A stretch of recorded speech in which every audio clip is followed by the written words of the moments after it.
راديو إرنا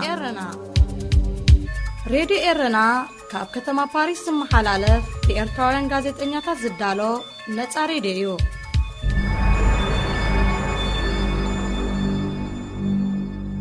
سلام زخبركم سمعتي راديو إرنا نايلومي عربي 19 سنة فنونا يفلمالو مكتالكم بخبرين عدمنا أرستا زينا كنقدمنا حزبي كالسي ترف مسرحي صبح زغونه زيتي كركب ايكالن حزبي نزلو كبير سنت مسرتاو نغرات زلونا تماقليو زحلف زلو كبلو نبرتي كتما اسمرا مرروم غليصوم ኢትዮጵያ ሱዳንን ግብጽን ዲጋ ተሐድሶ ማይዘዕቅሮሉ አገባባ መልኪተን ዘካይዶ ዘተ በዘይ ፍሬ ተበቲኑ ፕሬዝዳንት ሶማል ኩሎም መራሕቲ ርእሰ ምሕዳራት ናብዘተ ክሳተፉ ዕድሜ አቅሪቡሎም هذه إذاعة إرنا زينب زرزر ኤርትራ ኣብ ርእስቲ ጸንሐ ከቢድ ናይ መነባብሮ ጸገማት ምስ ለበዳ ኮሮና ቫይረስ ተታሒዙ ከም ዘይትን ሽኮርን ዝኣመሰለ መሰረታዊ ምግብታት ንምርካብ ህዝቢ ተጸጊሙ ከም ዘሎ ነበርቲ ከተማ አስመራ መረሮም ይገልጹለው ኣብዚ እዋን እዚ እቲ ኣብ ድኳን ሕድሪ ብቐሊሉ ዝርከብ ዝነበረ ማሸላ እኳ ነጋዳ ኮይኑ ኣሎ ዝበሉ ነበርቲ ከተማ አስመራ ኣብ ናይ ብሕቲ ኣብያተ ሸቐጥ 3 ሊትሮን እትሕዝ ሓንቲ ጃሎን ዘይቲ ክሳብ 400 ናቕፋ በፂሓ ምህላዋ ጠቒሶም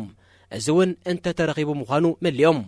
ኣብ ዕዳጋታት ኣካል ተማርጸሉ የለን እንተሃልዩ ስርናይ ንኪሎ 60 ናቕፋ በርበረ ድማ ንኪሎ ካብ 180 ክሳብ 200 ናቕፋ ይሸጥ ከም ዘሎ ዘመልከቱ ቶም ነበርቲ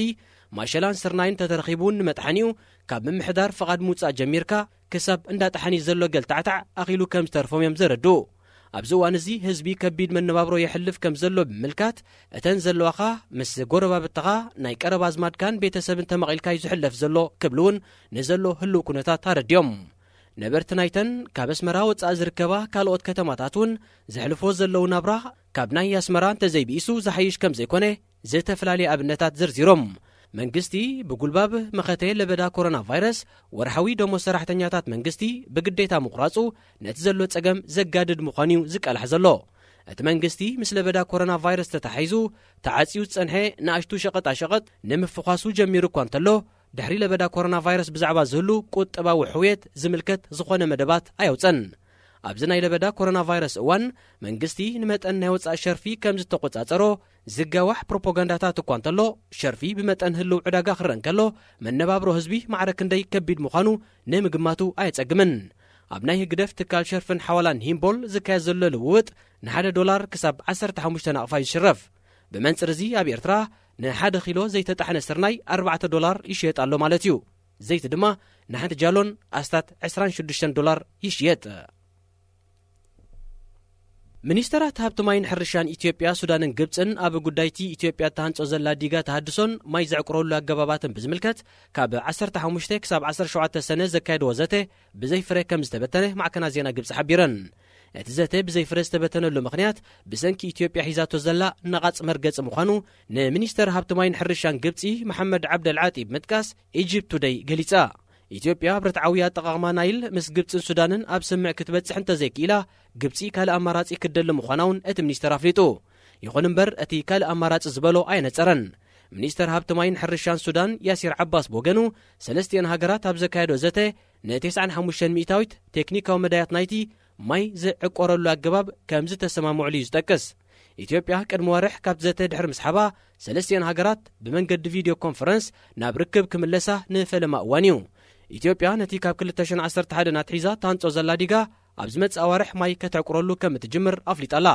እንተኾነ ግብጽን ሱዳንን ኣብ ስሉሳዊ ስምዕ ከይተበጽሐ ኢትዮጵያ በይናዊ ስጉምቲ ወሲዳ ካብ ናይል ማይ ከተዕቁር ከም ዘይፈቕዳ የጠንቅቓ ፕሬዝደንት ሶማል መሐመድ ዓብዱላሂ ፋርማጆ ኩሎም መራሕቲ ርእሰ ምሕዳራት ኣብ ሃገራዊ ዘተ ክሳተፉ ወግዓዊ ዕድመ ኣቕሪቡሎም እቲ ኣብ ጉዳይ ሃገራዊ ጸጥታ ዝተኮረ ዋዕላ ኣብ መወዳእታ 2020 ወይ መጀመርያ 2021 ኣብ ዝካየድ ሃገራዊ ምርጫ ሶማል ብምትኳር ከም ዝቲ ማዕከና ዜና ሶማል ሓቢረን ኣብ ልዕሊ እዚ ፕሬዝደንት ፋርማጆ ክነጽጎ ንዝጸንሐ መራሒ ርእሰ ምሕዳር ጁባላንድ ኣፍልጦ ብምሃብ ኣብ ዝዋዕላ ክሳተፍ ምዕዳሙ ንጉዳይ ዕርቅን ሃገራዊ ሓድነትን ሶማል ዘለዎ ቁርብነት ዘርኢ ምዃኑ ይትንተን ኣሎ ሶማል ኩሎም መራሕቲ ርእሰ ምሕዳራት ዝሳተፉ ሃገራዊ ዘተ ክትውድብ ክጽዋዕ ጸንሓ መሻርክቲ ሃገራት ከምኡ ድማ ኣህጉራውያንን ዞባውያንን ውድባት እቲ ፕረዚደንት ነዚ ተበግሶም ውሳዱ ናዳ ኣቕሪበን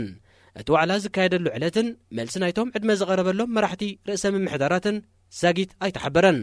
ፕረዚደንት ሶማል ኩሎም መራሕቲ ርእሰ ምምሕዳራት ኣብ ሃገራዊ ዘተ ክሳተፉ ዕድመ ዘቕርብ ዘሎ ድሕርቲ ዝሓለፈ ሰሙን ምስ ፕረዚደንት ርዕሰ ምምሕዳር ሶማሊላንድ ኣብ ጅቡቲ ዘካየዶ ርክብ እዩ